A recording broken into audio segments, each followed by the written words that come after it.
Welcome to Musical Talk, the UK's independent musical theatre podcast. And we start today with a song from the wonderful show Apocalypse Cruise Ship Love Affair.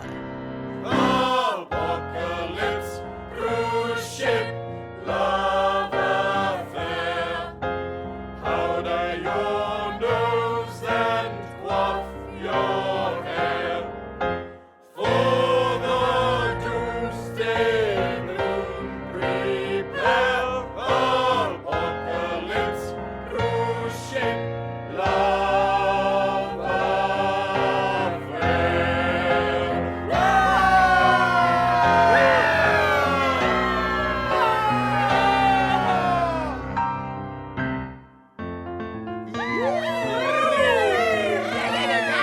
Hi, I'm your host, Ainsley Royce. We're on a blues cruise. Apocalypse Cruise Ship Love Affair. Taste heaven before you get there. Watch the world explode from your deck chair.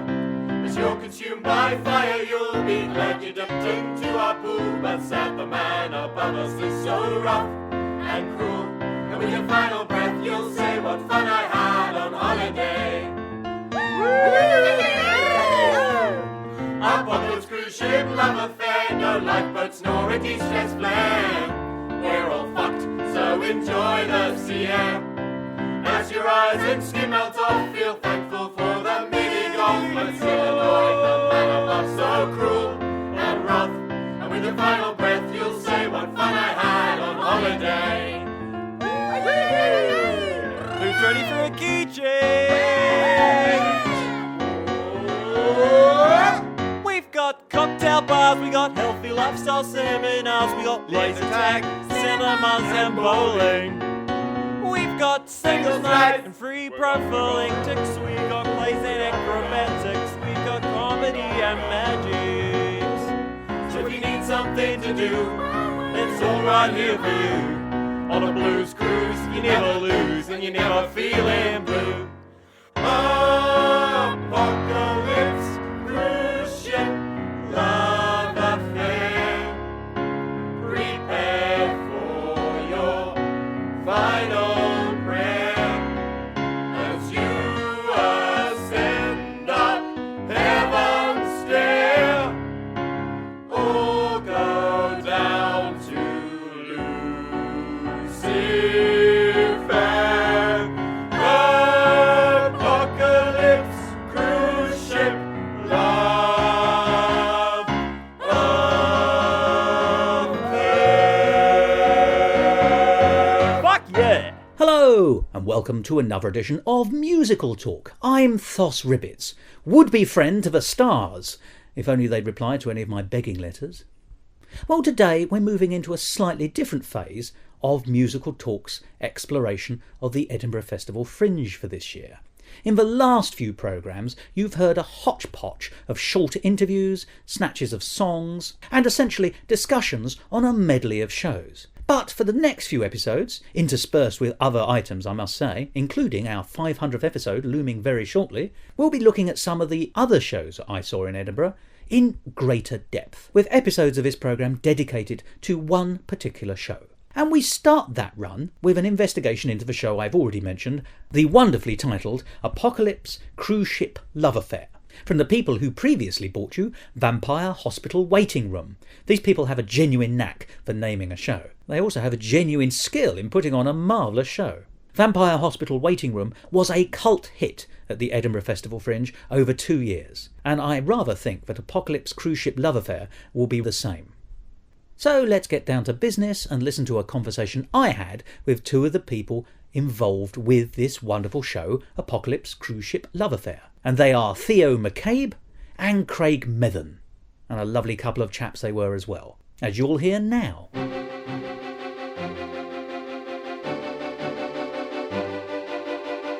Musical Talk. Hello, my name is Craig Medvin, and I'm Theo McCabe, and our show is Apocalypse Cruise Ship Love Affair. Now, I think before we go anywhere else, we ought to say that that is a splendid mouthful of a title. And I know it runs in the family, as it were, because this is at least the second show in a series of splendidly named shows, which are, I must say, insanely hilarious. and hilariously insane. So how did this show get to be, and how did you stumble upon that title? Or was it a piece of calculated planning in terms of a trip off the tongue but actually slightly too long, but actually isn't it just right kind of title? There's quite a lot of dashes in that sentence, by the way. Yeah. Well, our first show, Vampire Hospital Waiting Room, that was an in-joke at the theatre we were at, the student theatre, because everyone knew we had so many vampire cloaks, chairs and hospital gowns, and so There are 3 most common props somehow through the collected years of student theatre, so we just felt we had to use them all in one show, and thus became Vampire Hospital Waiting Room, and we wrote the show off that. And then, through this awkward, nonsensical branding that we had made ourselves, we thought, we want to continue on in that vein. So we had ideas for this show that were something about an apocalypse and a cruise ship and a love affair. And I think the way the title works is because it's 3 ideas, and it's a rule of 3, and because. So we just kind of thought, okay, let's take 3 different ideas, a kind of B-movie thing like Vampire, but we went for Apocalypse, and then something location-based. I look forward to leeches in a future edition. Another popular trope. Yeah. Well, actually, Vampire Hospital Waiting Room has a certain resonance and twang to it. I think Apocalypse Cruise Ship Love Affair is fantastic, and in fact, just before we were recording, we were sort of discussing how you put the words together and things like that. So, the different ways around we had it. Like definitely, we tried loads. Yeah, we tried it until it just sounded right, and we were like, that sounds like a nice title. Now let's write the show. Was it just those 5 words, or were there any other interlopers in there? Oh no, there was a huge Zombie variety. Cruise Ship Love Affair was very close. Oh really? We really nearly did a zombie show. And will. Yeah, probably at some point. But there's something about the word zombie that we felt sounded a bit naff. Or was a bit overused at like at the Fringe, even like last year. You always seems to be hundreds. I think it's maybe there's not that many this year. I think everybody has thought zombies are overdone. And Apocalypse is just a bit more classically silly. Yes. It's also more nebulous, isn't it, in a way? It's just, what is an apocalypse? Well, it can be anything. There's a smorgasbord of destruction available to you. And much funnier, much more fun to sing. Yeah, definitely. And you were saying, actually, on that nebulous point, you were saying, if we wrote Zombie Apocalypse Cruise Ship Love Affair, I just know exactly what the plot would basically be, or maybe it was someone else, but they have a standard zombie plot, and it's kind of like, we don't want to do that. Where nobody knows what to expect from it. Yeah. But actually, that is one of the great joys of both your shows, is the complete turns and twists which occur. But, I mean, you said B-movie, and I think that's a very good sort of thematic thing to be building on. But actually, these would be B-movies I would love to see. I actually think that you could possibly do... I can't tell you how big these speech marks are, which I'm imagining around this sentence, but you could turn them into B-movie films, either in their form as a musical now, but you could actually make them speech marks serious and threatening in the sense that B-movies, that kind of genre B-movie could be. Trying to work out whether it's so bad it's good, like Plan 9 from Outer Space, whether we managed to do something. I did see Attack of the Leeches a couple of years ago, and that's very much in the same vein. Very much. And one of the joys of that, I should just say in passing, is that there's a bad girl from the 50s in it. She's not a good girl in that American wholesome sense, and anyway, she stupidly goes to the swamp to make out with her illicit lover. Oh no, you'd never do that. When she goes to the swamp, she's wearing a bra, but when she's caught by the leeches and you're seeing her in a wet shirt in their lair, amazingly, I don't know how leeches do this. They've taken it off. Anyway, if anyone knows how to train a leech how to remove a bra, then you're a better man than I am. I think we may have digressed. So you've got this fantastic title, and in both cases it was the title first and then the show. I mean, obviously, I'm sure Dostoevsky would frown upon that as a way forward, but it really brings the results. So, and you've actually given me some very interesting conversations about why it wasn't going to be zombies. So you are looking to be original, you are looking to twist, you are looking to give yourself that broad canvas. So what is your creation process? And bearing in mind, it's do you do book first and then, I assume you must, you've got title, then book, then score? Is that how you sort of do it? I often work with a writing partner. So with Vampire it was Craig, and with Apocalypse it was a guy called Steve Duffy, who also played Old Man. And lovingly titled. Yeah. And normally I'll kind of have a brainstorming period where I just work out a couple of key ideas that I think I really want to put in the show, and I'm going to be really, because I've got to drive the energy of the show, I've got to make sure it's something that I'm really excited about. And then at some point it was slightly different when I worked with Craig and when I worked with Steve, because we had less time with Craig, so it was like 2 weeks. But you did mention it was a swift piece. Which then got developed over the years. But this one we've had a year or more to actually write it. So Steve came on board about 6 months maybe, or maybe a bit longer before the production, and then we just brainstormed ideas for ages and ages and ages, which I was doing more on my own on Vampire. And then with about a month to go, we started writing plot synopsis, like a 1-page one, and then a 3-page one, and then a scene by scene, and then I'd start working on the songs, because I was like, okay, I'm going to need to write the songs at some point, and then let Steve take over the book a bit more, and we just start drafting scenes, and then we get the actors in to read the scenes, and then they'd start adding their own jokes in, and getting the voices of the characters, and then the show would just kind of grow out of that, and we just try and get the scenes and songs written. And I feel like you do want to almost like build it around the songs at a certain point, where we're aware that they're kind of the biggest, most fun parts. And in the synopsis we try and get where each song's going to come and what it's going to do. But there is this wonderful sense of organic growth about it as well. And the great thing about organic pieces, where people have clearly been contributing as well as it being written and things like that, and developing together, and then, as you say, you put the songs in, so presumably you slightly focus your book around that as that happens and develop it, is the fact that people own the piece together. And that, what is a very strong sense of is an ensemble between you all, both in the last show and this. There's some overlap, it's not a complete overlap, there's some overlap of cast though, isn't there? So, and what I didn't include in that is that we actually went for a rehearsal retreat after a kind of half first draft of the show was written, where then we get everyone together to contribute all their ideas. Everyone else wrote at the end of the show. Me and Steve didn't do that much for the end of the show. Oh, really? So there is definitely a massive ensemble part of it, and everyone helps out with the writing, and even more so with Vampire. I think because we had longer with this one and we knew we were going to do it, we kind of like tried to do as much as we could without having to have 6 people in a room, which is always hard to do. But like I say, it is very organic in that while the show's on, we're still like writing new jokes, like just backstage. But for the next one, we're like, I'm going to add in this new line in the next scene, so don't be thrown, or like, what can we do here? Because we need to let's change this improv-y bit, let's mix something up. So and the audience are really helpful to that, in that like we just see what works and what doesn't, and one day we'll throw out something that will land and that'll stick in, and the other way we won't, and so. Well, we've often had people who've seen it in the first few days who are like, I have to come back at the end because it will be entirely different by then. And definitely by this point, me and Steve are bored of writing, so if the scene's not working, we just say to the actors, right, we're not sure that scene's working, so try something else. But was it a difficult second album? It was for me, very much so.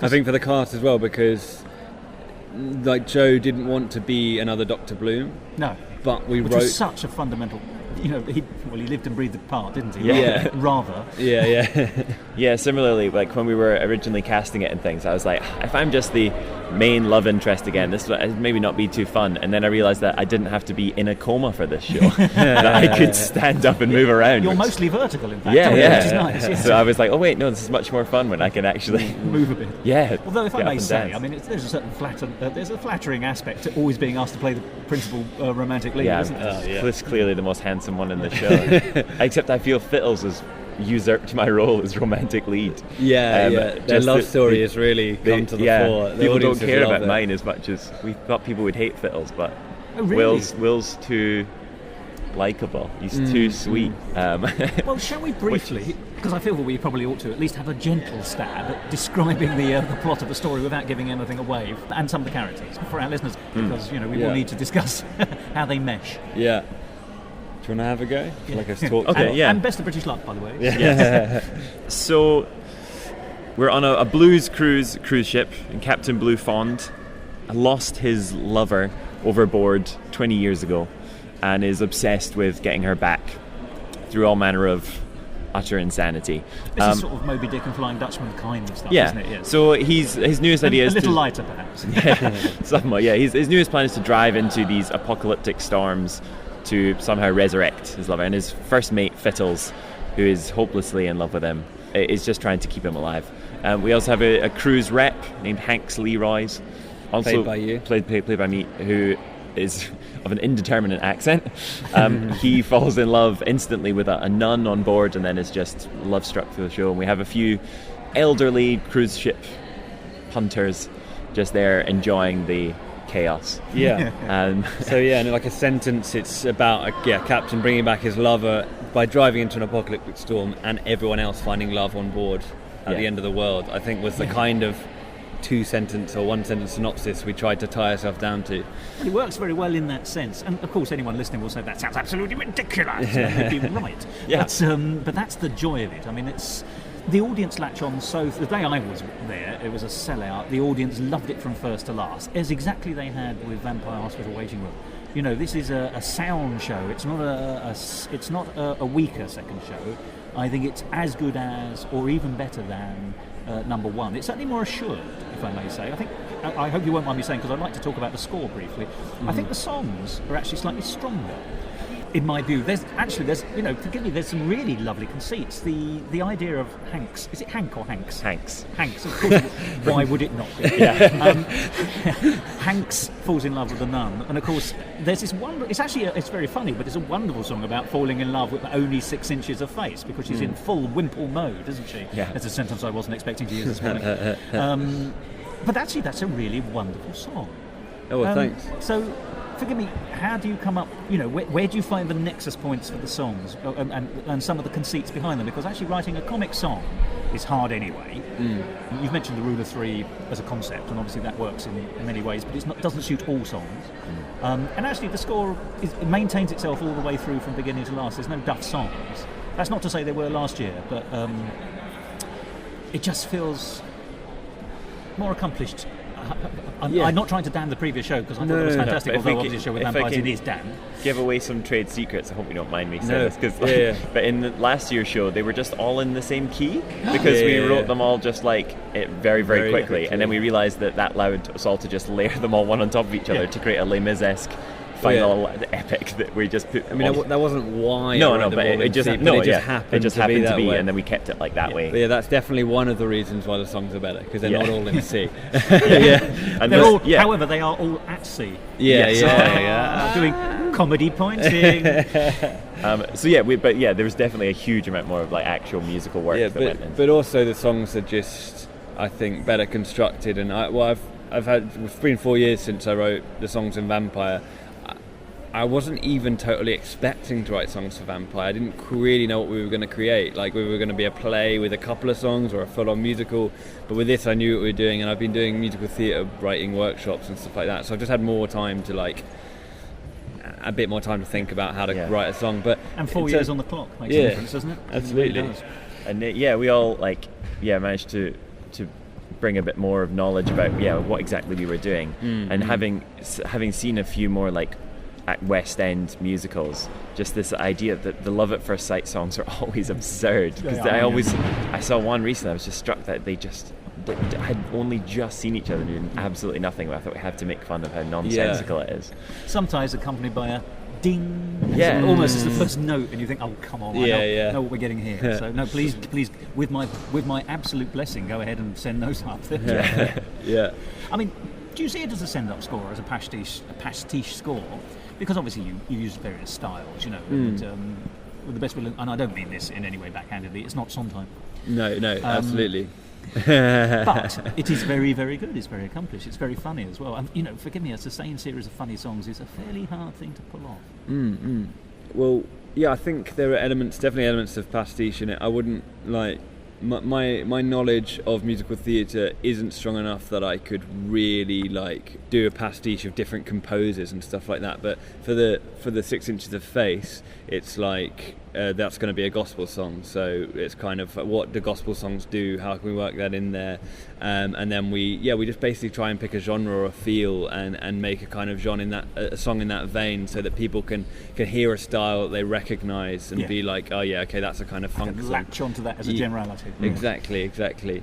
And then we've got the big kind of Broadway-ish number, the kind of 11 o'clock number thing for Roz, the Go Out With a Bang, which is very much people kind of associate with big 11 o'clock There's numbers. Lots of high kicks and chorus lines and Broadway, jazz hands. Yeah. Well, when you get to Broadway, do let me know, by the way. Yeah. We'll be letting everyone know it. Yeah. Every opportunity. Have you been enjoying it? Oh yeah, hugely. It's been great fun, and we have been getting like phenomenal audiences in. Yeah. And it's such a silly show that it's never not fun to go out and just do ridiculous voices and sing at the top of our lungs. So tell me a bit about Hanks, if I may say. You mentioned in passing he has an indeterminate accent. Actually, accents are one of the things you do rather well, isn't it? Because I didn't realise you weren't American after Vampire Hospital Waiting Room. So to discover that your accent is Scots. I wasn't even trying to do an American accent in Vampire. I was just doing a slightly cocky Scottish accent, which I just think, because it's like just much more assured, and just the cadence of it, I think, made everyone think it was American. Yes. To the point where we got loads of reviews in London where people were like, his American accent was a bit dodgy, don't tell him to do that again. I was like, I was doing a Scottish accent. No, it's okay. I clearly it was. Everyone thinks that. Clearly it was American sounding. Maybe we should just start rolling with it. Yeah, I'd be like, thank you. I don't sound Scottish my enough. American accent. So I went in completely the opposite direction this year. did. To just find the silliest voice. And I've gone it started as just Australian, and it's gone Kiwi, and now it's gone lost at sea. It's no longer a believable Kiwi. It's just what I think sounds silliest and funniest. Well, I think you can pin it down to the Southern Hemisphere, Yeah, but beyond yeah. that, you are on your own, if I may say. But actually, it's fantastic. And of course, there are these fantastic jokes that come out there. I don't want to ruin punchlines, but you have a great deal of fun when you're doing some of your patter as the rep. Yeah. Talking about a juice bar and Things that happen on deck. That's right. And deck jokes are very well placed. And what was lovely the day I went, there was a kind of... people have been enjoying your accent because it's funny and variable and so wonderfully over the top. But then you get the jokes out of it. So it's not just a man doing a funny accent, it's a man doing a funny accent with some actually very cleverly constructed linguistic gags, really, verbal gags. And you can hear the audience going, no, oh, did he just say that? No, did he say that? And you can hear, well, I could, at least the audience going, could hear the pressure going up as they, and let's say there was some absolute blue chip filth smuggled through. Yeah. It's allowed me to say utterly offensive or disgusting things but breeze past them because the character doesn't even realise he's saying them, because he's not saying them. He's an innocent, isn't he? He's talking about boats. But so it's been good fun just letting those, if the audience don't register them or don't want to, they can go right over their head. Well, I think there's going to be one or two audience members who will spot it only because other audience members are giving them a clue by laughing. But yes, I'm still internally laughing in relation to the juice bar gags. And of course the title gives me, forgive me, Apocalypse and Puckered Lips is something you play on in a more romantic moment, if I can once again speech mark that into oblivion. So there's actually a great deal of great verbal, dexterity and wordplay, and that's a delight to me as well. So it's, forgive me, what you are not is a one-trick pony. It would be very easy, or it could be very easy to say, oh, we've got a funny title, we've got we put some funny songs and just a few jokes in it, but actually it's playful, and it works in different genres as well. There's over-the-top acting, there's I'm not sure there's much off to balance that, but but there's wordplay, and there are proper gags and all this. Forgive me, the cast has developed that, the writers have developed that, and that's ongoing. I'm merely repeating back to you what you've told me, I suppose, but it's fabulous because it comes across. There's this beautiful sense of knitted cohesion, actually, in a piece that, if you were to write it down, wouldn't look cohesive. Yeah, I think it's helpful that we have just a lot of us work together for like 5 years or so, just improvising or writing, or that we do just can almost read each other's minds in some circumstances where you can look in someone's eye and he's going to do something insane. I'm going to stand back for this one. Are we talking particularly about Joe? Yes, our captain, our doctor, our any high status figure. Yeah, he's just we just give him free rein because the rest of us have written gags and plot to get through, but he mostly just stands and rants, and we let him because the audience seem to love it. But on Craig's point, we did a lot of improv together, so that's how we kind of met, and that really helps with the gag writing, and because that Puckered Lips, that was improvised by Craig at some point during a rehearsal, and it also means that the cast are really relaxed to to really hone the comedy, and maybe pull back if an audience isn't liking certain jokes. Used to things not landing and then moving on. Moving on quickly, rather than like powering through the script or only being able to say what's on the page. So this is your Edinburgh University Improverts, I think you were saying, that's such a good training, isn't it? And as I say, if nothing else, even if the improvisation doesn't work, it trains you to work together. I mean, it does work. No, so we've got our sort of own troupe now as well, and I've all been doing sort of training with other like long form improv and all different kinds of stuff. So it's such a good skill for all kinds of performing that we feel, I think. So. Yeah, and really good, as you say, for the team cohesion, just getting to know each other as performers. I do want to touch on Joe because he's such a central part of both your pieces so far. Only because, forgive me, he owns the stage when he's on it. He has a very odd charisma, if I may say, and I don't need. Forgive me, I'm going to flatter you all because I think you're all brilliant. But his charisma is based on something I think is very odd, because actually he plays characters who are, as you say, figures of authority. And with figures of authority, particularly when they are insane or manic, they're aloof.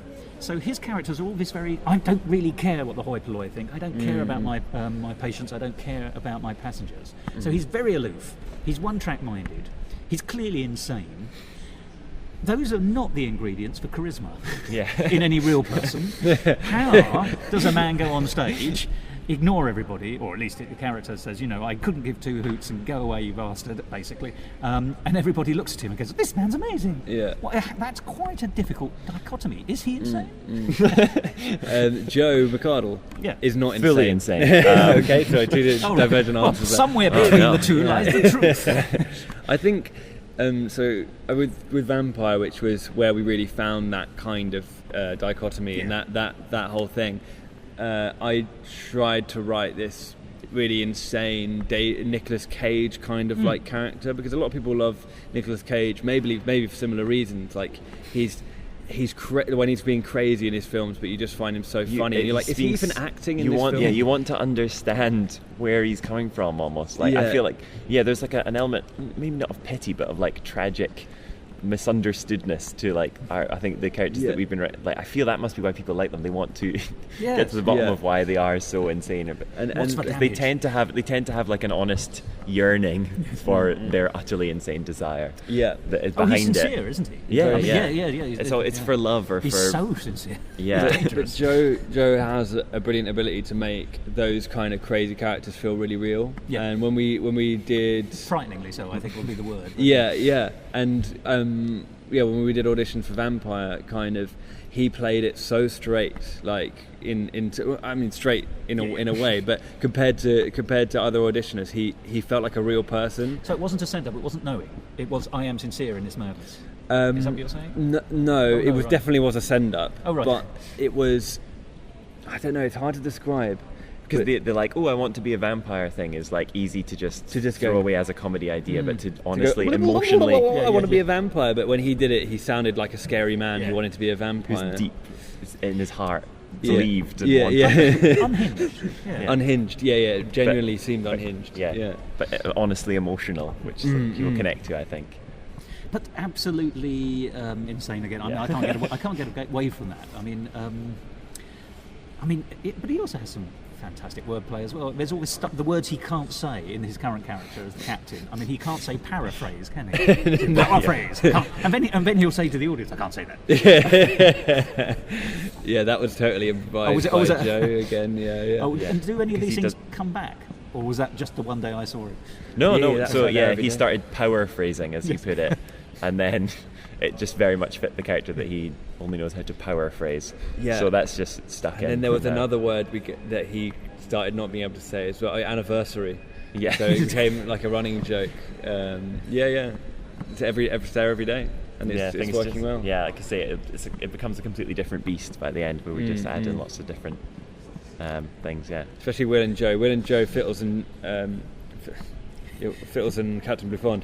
I didn't know what I was trying to do. Diffusing the characters and the actors there, I see. Yeah, exactly. They lived together for 3 years, and they have a very good chemistry, and they've been doing improv together, so they love running crazy with their scenes. Well, you mentioned Vittles, and you said you'd written him in a way that you thought people wouldn't like him.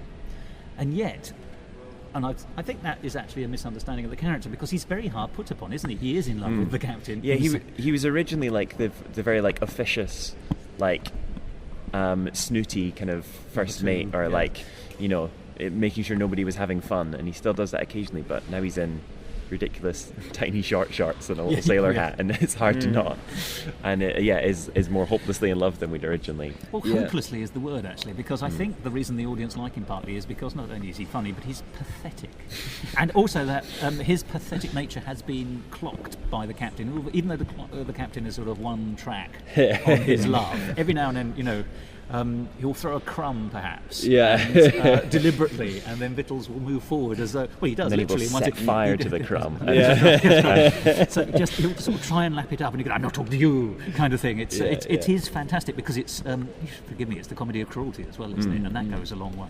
Yeah, we there's a few of those. It's almost like a gut punch to the audience when they almost think we're going to give somebody like a happy ending. Oh no! And Joe takes that cruelty further than I thought he would. I mean, we didn't write Captain that cruel, and I was like, how are you going to? Is this going to get laughs? But then it was like, it always does. And there's something about him that you just know he's. You just know he's not that mean, and people just like him, even though he's being a bastard. He's a rotter. Yes.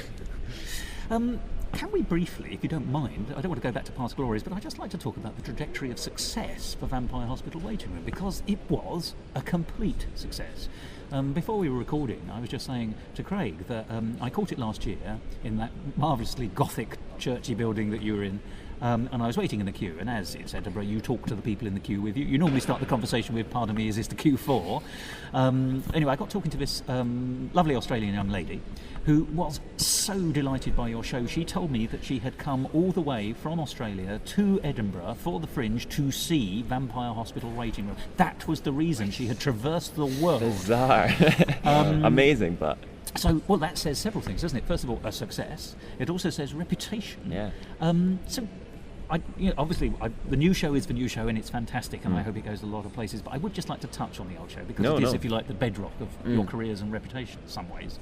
I hope I'm not underselling you there. No, absolutely. But, it came about in a fairly hurried way, you've mentioned, and then over, 4 years, is it? It's sort of become a phenomenon, really. Actually, it is a phenomenon, isn't it? Yeah, I think we just the basic idea and the characters, we all just kind of like fell in love with them and just wanted to keep building up more and more. And there's, I don't know why we loved it so much, but we got a standing ovation in our first show from our. Where'd you go from there? Yeah, Stilts. Which is our only standing ovation I think we ever had. But it was kind of this feeling of, wow, we just pulled that together in 2 weeks, and we got loads of good laughs. People were I think we got the standing ovation because people were really surprised, because they thought it was going to be we sympathy of it. Yeah, exactly. We literally, on our very, very first posters, our tagline was "Come and be pleasantly surprised." Yeah, which was Sarah's idea, because she had spent the whole time thinking it was going to be rubbish. She was like worried because I've signed up to this show and it's and then but then eventually we dropped that tagline because we were like, don't undersell us. No. We're actually and then from there we were like, that was good. And Julian, who has helped me produce the show the whole time, he jumped on board, and we just kept pushing it. We're like, okay, we'll take it to London, we'll bring it back to the Fringe, and then we had a year's break where I finished my dissertation and did the university you mean real life stuff. Built up? Yeah. It Sadly, we does can't be it? constantly writing camp horror musicals as much as. Oh, but please tell me you will. Oh no! Now we're finished university. We're going to do it non-stop. Yeah, and then we had such a good year last year, because that space we were in, it was like a 150, 200 seater, and it was in a great location. It was free, so it was so easy to get people in, and the word of mouth spread like it did. wildfire. Like dysentery. And we've had such an amazing reaction. Like, we didn't know about this. So people coming from all over the world, but we had people send in like fan videos and all sorts of things. Someone like Did they? Two people recorded one of our songs and sent them to us. You've been covered. It was terrifying. So it was like a slightly scarier number. They had covered themselves in fake blood and had like tools and stuff. It was I don't remember if you remember Martin's song in the show where it's "I'm going to find you," the kind of weird guy on the side. Yeah, they covered that song. It was quietly sinister, wasn't it? Oh yeah, but this was, they just took the quiet out of it. But it was good, like just the fact that people have enjoyed it so much they want to do their own like to join in has been awesome. Yeah, and that we've been able to do this show as well, because we wouldn't be here without that show. Yeah, moving up into like a big named fringe venue sort of thing has been a great step. You're in the Gilded Balloon. Yeah. And you know, it's a beautiful building as well. Yeah. But if your question was about doing the show again, no. My question was, what was the history of it? How is it? You know, what's it like to be surfing a success? Really, you know, the fact it had started as this put together quite quickly show. Yeah. Although forgive me, you've already explained in some senses the fact that you have a bond as a group. You have improvisational skills. You clearly have the ability to organically develop pieces together anyway. You also know what to drop when things don't work. That's such a skill. There are so many precious people in this world, as you know, who never know when to let stuff go. So, you know, you've actually explained, I think, already how it became a success. But, you know, it got to the West End. I mean, it was at the Arts, above the Arts last year in London in 2015. Geographically in the West End. Yeah. It's a West End venue. Take it. Yeah. Absolutely. But and you've been getting Sellout under the reputation. So, you know, that's such a wonderful thing to have under your belt. And I just wanted to get that on record, that, you know, it's a fantastic piece. Would you ever do them in repertory, the two pieces? Because they are one actors, aren't they? By which I mean, you know, just the one act. But I didn't actually explain that to you. I'm patronising you now. That's a long word, and it means I'm talking down. No, absolutely. I think I've definitely had the thought to do them side by side. I think, like, Bane, as someone I love, I don't know if you've ever seen the show Bane.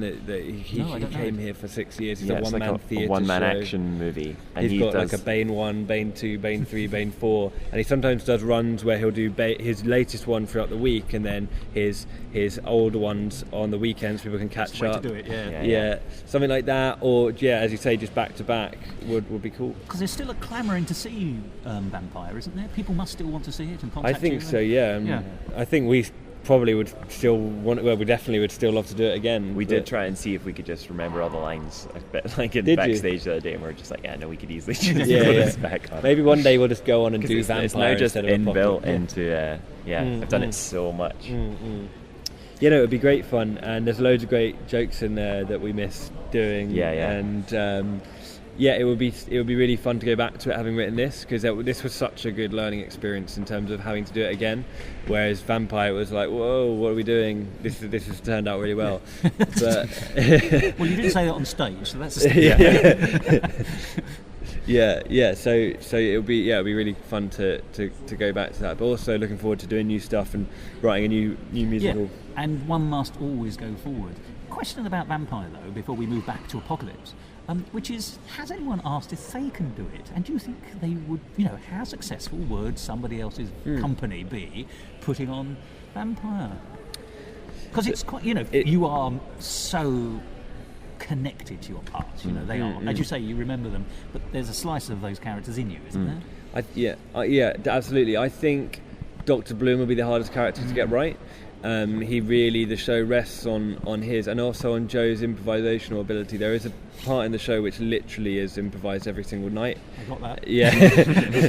And so, if you could cast a good Dr. Bloom and it works and he's got the right energy and he doesn't make the crowd feel awkward by how angry and crazy he is. It's the right energy, isn't it? But also, at this point, it's almost like an oral piece. It's not recorded. It's a folk piece. Yes, it's like it is only recorded in the minds of the performers and those that have seen. I found like the most recent script we have is like 2010 or something. It's like it's so nothing. It really genuinely isn't recorded. It's just in our. We do have a video of it. So I've always meant to go back and transcribe. But my most recently updated version of the script is nothing like what we did at the Fringe last year. And my music isn't written down anywhere. But potentially it is something that definitely. So if people are written interested, in the folk tradition. Yeah, absolutely. If you're listening to this interview and you want to do it, get in touch. And if it's the right money, we'll write it down. Oh, how you've changed. I'm delighted to hear that, though, because, it feels like something... I'd love to see you all do it again and again. I'd like it to stay part of a repertory. But actually, it feels to me, if it could be detached and bottled, it would be nice to see other people do it. Whether they could ever do it as well is another matter. But let us not look to the past. Let us get back to Apocalypse. Now... It's premiered here at the Fringe, isn't it? So it's only been going for a few weeks. What have you learnt so far about it from the audience? Or am I talking nonsense? No, yeah. If I'm not talking nonsense, it's the first time today. No. Yeah, so we did 2 previews like the week before Fringe in London, just to make sure it wasn't total nonsense. And then brought it up here. But yeah, it's been amazing to see that we can sell paid tickets, because we've never done that at the Fringe before. Yeah, you were free previously, weren't you? Yeah. So the sales have been really good. We're looking to make our money back and make some profit as well. You know, but forgive me, that's such a rare thing. Yeah. And you deserve it. You genuinely deserve it. Thank you very much. Yeah, and so that's been brilliant to know that we can do that. Yeah, and to know that we can write another show as well. Yeah. I was like, oh God, can I even do? Like, was that just a fluke? But the audience and maybe reaction's also been that so good. our audience isn't maybe as niche as we thought maybe. Yeah. I felt like while flyering or things like, there's very few people that I would. Sometimes with vampire and things, people would be like, "Oh, it's not really up my street." But this one, I feel, is a bit more. Yeah, we've had all kinds of people enjoy come it. To see it and love the show. Yeah, we had like very, very young audiences one day that'll love certain parts of it, and what feels like a much older audience the other day that'll love the other elements of it. And it's that's been good to learn that. Yeah, and just learning things about the show that work and don't work, and tweaking things and. Has anything sunk apart from the ship? In terms, how do you mean? Well, have you had in the first couple of performances? Were there any jokes that you sank like? Oh yeah, always. You're so honest. Of course. And they have been like instantly discussed. Like we've come off that joke. We're like, no, I know. I'm never going to say that again. Yeah. But whole scenes, no, we haven't cut any characters or scenes. Like roughly, the show is exactly as we thought it would be, just with different jokes. And sometimes. the score? You've not retweaked any of the lyrics or felt to cut or add songs? No, I mean it would be hard to do that because it's hard to know how people have enjoyed the songs. But it's mostly jokes because you get immediate reaction. Yeah. They're laughing or they're not laughing, and if you're telling a joke, they should be laughing. So that. But with the songs, it's kind of no. It would be hard to teach people new stuff. Yeah, and I think it's great because it's such a responsive show that you do just hear what the audience likes and things. Which I imagine if you're doing like a play or something like that. If they're enjoying it, they're not going to start clapping during these soliloquies, are they? So we get a very visceral. Like Will has gotten more and more reliably. He's gotten awes at the end of his song, which is Vittles, isn't it? Which is Vittles, yeah. So like. That he's just a drop in the ocean, and he's getting like at the end, and so he's playing up to that now. I think, and it's making the audience enjoy that a bit more. And so it's easy to kind of adjust as we go along too. Yeah. So I suppose the question must be: we've discussed the past, we're discussing the present, and I feel a little bit like Charles Dickens. I really ought to take you into the future. I'm also as old as Charles Dickens, so there's a connection. What next for Apocalypse? What next for you as a group? You may confer, but please say you're working. I think Apocalypse, we'd like to do a run in London. Oh yes, please. Like on my knees, please. Yeah. So like we did with Vampire, we went to the Arts. We've been speaking to Brian at the Arts again. We had some times, but Will, who plays Fittles, is in another play in September. Oh right. So hopefully we can get something in October time. That would be great to give it a kind of to round it off in a way and be like that was good. And 2016. Yeah, exactly. And then, I'm sure we're going to be writing new shows soon. Just need to build a random name generator to create our next show. But let's just quickly go back to that. We'll talk in a minute more about the future, but actually, something you said before we started recording about the title, it was such an interesting thing. You said that you went through all these different options, but you also said the one that you picked in the end didn't just sound good, it also had a rhythm that allowed you to sing it. And I thought, you're a craftsman actually, you've got the technical knowledge. You could just go for something that sounds great and then you can never scan it into a song. But the fact that you found something that fitted a way of being musicalised and was hilarious and was a hook. Actually, forgive me, you're a craftsman. I know this conversation has been very light and airy, but I want to make sure that people realise that you are really quite remarkable people. Thank you. Yeah, thanks, and definitely, and we don't do things like probably like a lot of people who write musicals do, but we have a lot of skills in our craft. But there's no one right way to write a musical. Yeah, absolutely. And there's lots of ways of writing a bad musical, if I may say so, as well, which you haven't done. But, so the route to glory is manyfold. Yeah, that's not from the Bible. And someone like Craig, who's been in loads of different musicals and stuff, you pick up a load of things from acting in them. I've been, I mean, not just venereal diseases. No. Not you, obviously. But like, there's a joke like that in the show. Imogen's just started looking at me anytime she says sexually transmitted diseases. This has come out of nowhere. Sorry. But no. But yeah, like everyone brings their own little thing to it. Where I try and throw in the odd more like new, like musical reference or things for the different crowds and that sort of thing. But and I did think it was important that, like, because our title is so unwieldy, there's some that just sound right or just sound like that do trip off the tongue, and just that little bit of like catchiness or something. The hook, isn't it? Really. Yeah, absolutely.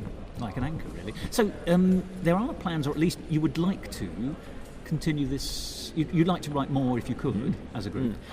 Are you talking the same genre, or would you also like to? I mean, I think, if you don't mind me saying, you've struck gold here, and this is something you should always be thinking of doing. But presumably, you also, as professionals, would like to extend your repertoire. Yes. Yeah. Well, obviously, everyone in the company goes out and does other work other than with the company. So everyone's doing all kinds of stuff. But yeah, I think I'm tempted to not do a third one exactly the same. Go straight to the fourth. Yeah, exactly. Complicated. Third one's always the worst. Only because it'd be like a threequel. It's just I don't know. Got to round I haven't got the right answer, I don't think, right now. But you're still in the middle of Apocalypse as well, aren't you? Exactly. When the Apocalypse is over. We haven't thought up the third one yet. Yeah. Well, if I may say, I mean, the two have been so good. One doesn't want to get stuck in a furrow. On the other hand, I think there's plenty of meat on the bone, and you're such a creative group. But as you say, if you've got a little repertory group and you're all happy working with each other, you can do other things and then come back to the mothership, as it were, and back out again. Exactly. But it was a hell of a lot of hard work putting Apocalypse together. Just because there was a lot of stress to make sure that we had a plot and that we had the show cast and stuff like that. And might you not have had the success if you hadn't done the work? I suppose. Exactly. It's a rotter, isn't it? You have to put the work in, the spade work. What for the individuals? Tell me about yourselves. What hopefully it will come to London, and that will be fantastic. But and I think you're now London-based. Do you have other things on the horizon that you'd like to, that you're wanting to do, or you have got in the bag? Ambitions? Yeah, I think a lot of us are just planning to write more and just keep. I think this has kind of encouraged us after, because it was our first year in London moving down, and a lot of us trying to find work or do something creative, and we had Vampire in this, which was really great. So I think it's encouraged all of us to just try and write more things, and we were talking about just recording some more small things and getting them online, which is an easier way to just get them out than people having to come to a theatre, even if it's silly songs or bits of sketches or something. Keeps the profile up, doesn't it? Yeah. And we've got our improv show that we've been we're doing a more musical improv show that hopefully we can keep doing in London. Yeah. Oh, fab. So we previously were doing it sort of once a month. It's called the Wimps Show. Talking my language. And we've been slowly making that more and more musical, lengthening out our improvise a whole musical game from sort of 3 minutes to 5 to 15 at one point. And that's on Fridays at the Arts Theatre as well. About once a month we do it. So hopefully we can expand on that and again just build up our. And as you say, the internet is it would be really good to. I mean, I've been looking at all kinds of different stuff because I like to play with other mediums, like making animation or something like that. It'd be great fun. And also to do more work myself as a performer, because that's how it all started, doing improv with these guys. But when we do these big musicals like this, there's just no room for me to get on the stage as well as write and sing the theme. The room is in fact the room you're in writing the script. Exactly.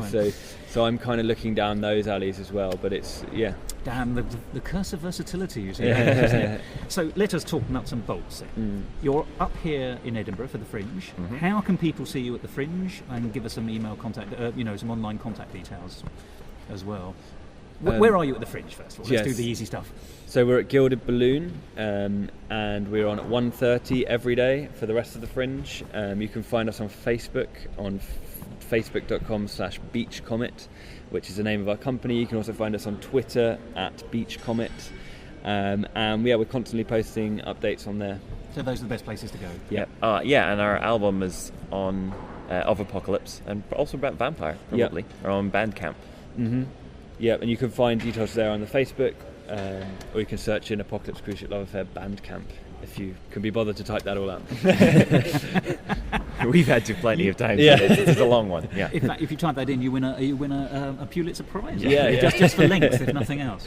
Well, gentlemen, I cannot tell you what a pleasure it's been talking to you. Thank you so much for your insights. But more, really, I have to say thank you for bringing a sustained number of brilliant shows and brilliant performances to Edinburgh. You've genuinely made my Edinburgh this summer a much happier environment. I mean, it's great anyway. I love Edinburgh, but you've really been, if I may say, you are very much the glacé cherry on the top of the Bakewell tart of options up here in Edinburgh. So I wish you great success, and I look forward to seeing you in London, because I'll certainly come and grab you at the Arts. That sounds dirtier than but you get the idea. And I'd look forward to seeing and hearing a great deal more from you in all the directions you wish to pursue. Thank you very, very much. Thank you. It's been a pleasure. You. I don't believe in a heaven above, and certainly not an instantaneous love, but the tingling feeling of God in my chest is either love at first sight or cardiac arrest. No, it's love. I know it. But why? Well, because of her. 'Cause of the way Cause she's got those, and she smells like... No, total mind blink. Just realised I don't know anything about this woman. He thinks, do some backing vocals and I'll think of something. And this is one in a million, an exceptional case. 'Cause all that I've seen is 6 inches of face. Ooh, 6 inches of face. A seductive frown, 2 eyes, 2 lips, a pair of shoes, a huge black gown. 2 ears, 2 cheeks, 1 chin, 1 nose, 1 philtrum, all perfectly in place. Etched into my retina, I think I just fell in love. 6 inches, 6 inches, 6 inches of face. Ooh, yeah. That's what I'm talking about. Right. Ooh, yeah. I don't even know her, I don't know her name, but her face is picture perfect and literally a 6x6 frame. And God only knows what's under that dress, or if she's nice, but I could make an educated guess. She's probably got all the key organs, or she wouldn't look so fit. She couldn't walk without legs. She's got arms too, I bet.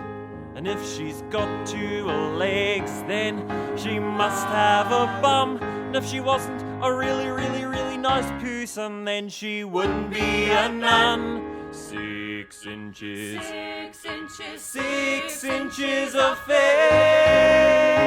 Oh, now you tell him, you tell him. Yeah, go ahead. Stop, wait, stop the music, stop the music. You, put your fingers down. Hanks, what are you singing about? Oh, nothing. No, I wasn't singing at all. I heard you. You were singing about love, weren't you? He was, sir, and I was doing the backing vocals, but I didn't mean it. Shut up, Vittles. Yeah, shut up, Vittles. You know the golden rule, don't you, Hanks?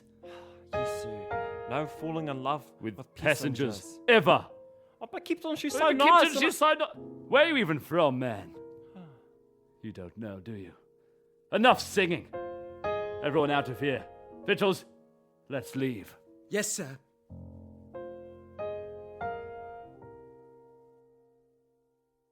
Six inches of face, not even a neck.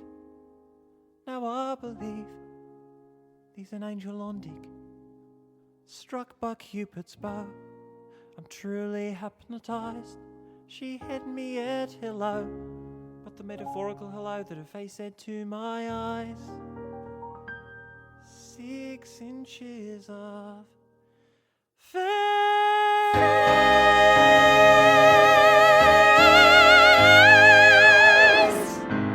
Musical talk. Well, there we are. We've just heard the song 6 Inches of Face, which we discussed in that conversation that I had with Theo McCabe and Craig Methan. And it was Craig singing. It was a real privilege to talk to them after seeing Apocalypse Cruise Ship Love Affair because it's such a good show, and I do hope that they continue to mine that particular theme for a few years to come. And later on, during the Edinburgh Festival Fringe, I also had a chance to meet Joe McArdle very, very briefly. He plays Captain Blufond and had previously been Dr. Bloom in Vampire Hospital Waiting Room, and I think he is one of the funniest people I've ever met, to the point where I embarrassed myself in front of him by telling him so. But if you don't believe me, go along and see Apocalypse Cruise Ship Love Affair, because you can. Because it's going to be in London for a week at the theatre known as Above the Arts, which, and I don't think I really have to explain this to you, but I'm going to, is the theatre space above the Arts Theatre, which is the little theatre in Great Newport Street, which is just a spit and a cough away from Leicester Square tube station, although if you are feeling that ill, perhaps you shouldn't be going out. And if you want to see it, you can. It's on between the 25th and the 29th of October, and has 7:30 in the evening performances. The show itself lasts about an hour and 15, and it's well worth seeing. They also do have a bar in that auditorium, in case you wish to face the oblivion of an apocalypse with the cast. You can find out more about the show on Facebook, and if you're interested in learning about their previous show, Vampire Hospital Waiting Room, the website for that is available, www.vampirehospitalwaitingroom.com. It really couldn't be simpler. And sometimes, nor could I.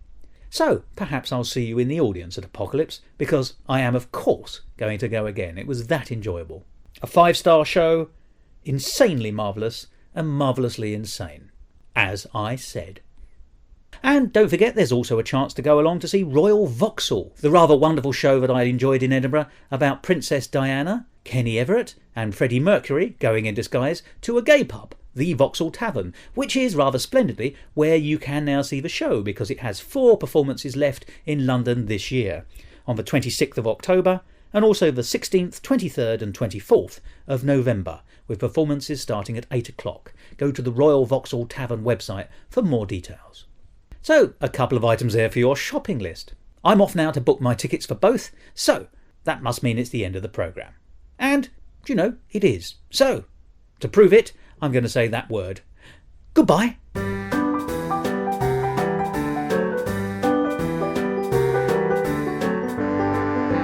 This episode of Musical Talk, edited and presented by Thos Ribbits. Copyright Musical Talk 2016, except for the songs where the copyright remains with the creators. And I'm very grateful particularly to Theo for allowing me to play those songs on this programme.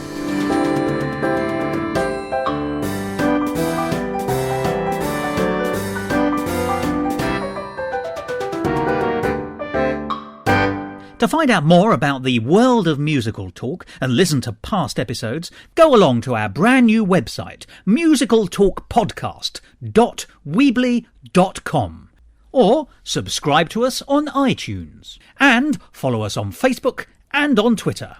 And if you want to follow me on Twitter, you can, at musicaltalkthos.